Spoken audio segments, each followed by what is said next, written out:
Hey, JP here. When we're flying balloons at the edge of space, the balloon exploding at peak is one of the most intense moments. We're all either huddled around mission control or drilling holes in the sky with binoculars, trying to watch it. All of us just willing the balloon a few feet higher. Then it happens. There is the briefest silence, and then everybody starts talking at once. Did you see it? Where is it coming down? Are the recovery vehicles packed? Are the antennas aligned? Are we still talking to the vehicle? It's the moment the team switches from flight to recovery. But if we back up a moment, just before all that, the vehicle gives us hints that it's almost time.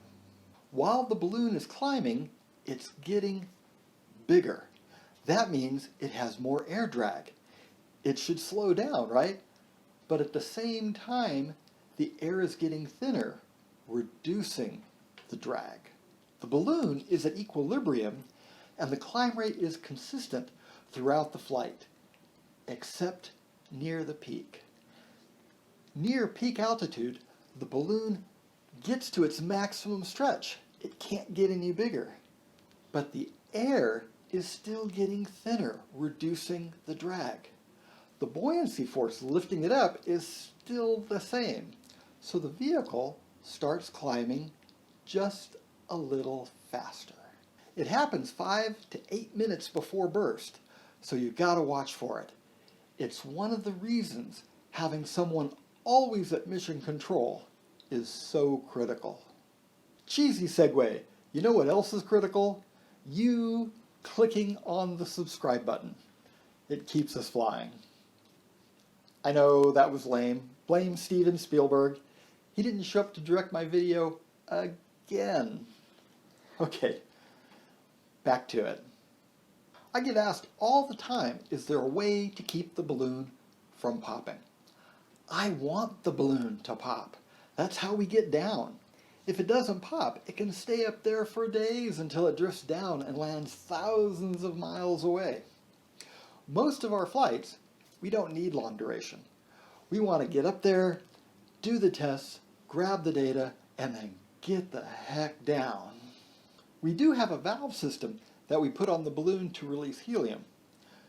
We use it every now and then to extend the flight, but not very often. You know, anyone can let go of a balloon. I let go of my first balloon at the World's Fair when I was 4. Getting it to come back down when you want it to, where you want it to, is the hard part.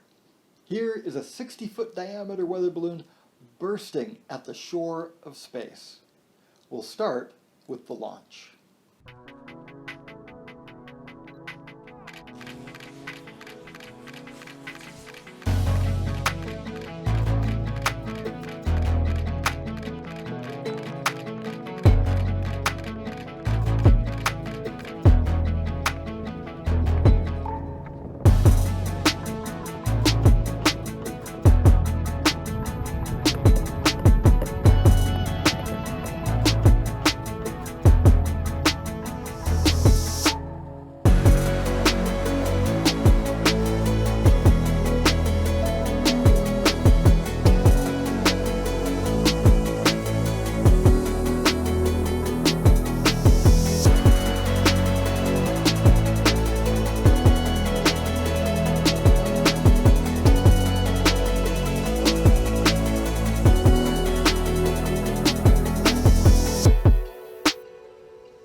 That was a great burst. We got everything you could out of that balloon. The big indicator is the ribbons. Those 40 to 60 foot long rubber bands are a good sign, but they're also very dangerous. Make sure your balloon bridle is long enough or this will happen.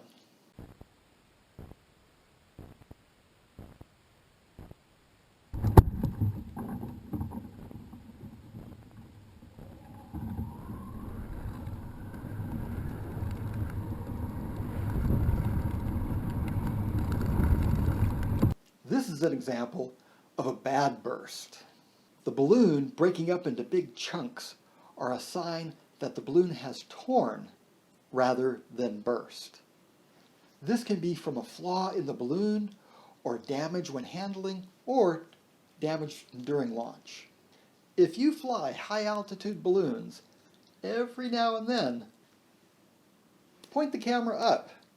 It really gives you some amazing insights and can make your flights better. Thank you for watching.